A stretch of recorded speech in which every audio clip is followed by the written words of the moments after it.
Salimetsizdерmi dostlar? Qalaysızlar? Meni sağınğan шығарсыз деп ойлаймын. Өткені мен сіздерді қатты сағындым. Бүгін сіздерге өте пайдалы болады деп ойлайтын bir тақырып туралы айтамын. Türkler Қазақстанға барғанда, қазақтар да Түркияға барғанда өте қажет болатын сөздерді үйренеміз. Ендеше бастаймыз. Бүгінгі тақырыбымыз ауры, sırqav сөздері және де söz tirkesteri. Aldымен ауырып қалдым, hastalandım, hasta oldum. Basım ağrıp tur, başım ağrıyor. Қазақ тілінде сы әрпі, түрк тілінде шы болады. Есіңізге түскен шығар. Бас деген сөз баш деп айтылады.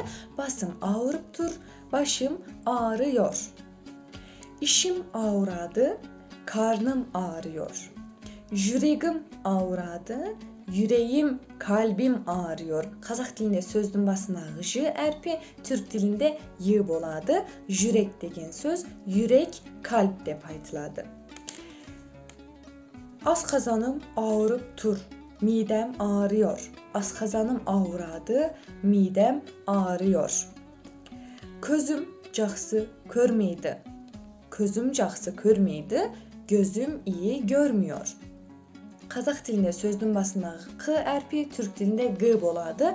Көз деген söz göz деп айтылады.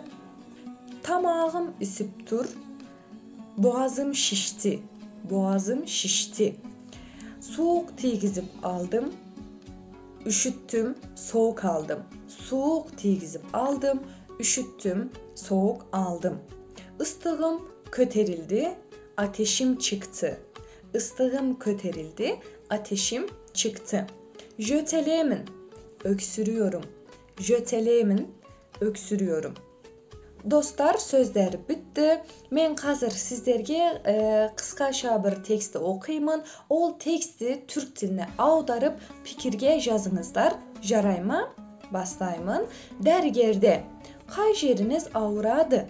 Тамағым жұтқынғанда ауырады, аздаған жөтел бар.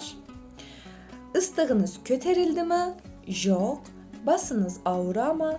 Кеше аздап ауырып еді, бүгін қойды. Ağzınızda aşınız, tamağınızda köreyin. Soğuk тигізіп alıpsız, soğuk içpeniz, жылы, шөп шайды көбірек ішуге болады. Жөтеліңіз басылмаса, мына дәріден ішіңіз, тамағыңызға мына дәріні ішіңіз. Осы тексті аударып, пікірге жазайық. Егерде сұрақтар болса, пікірге жаза аласыздар. Келесі видеоға деген кездескенше. Рахмет!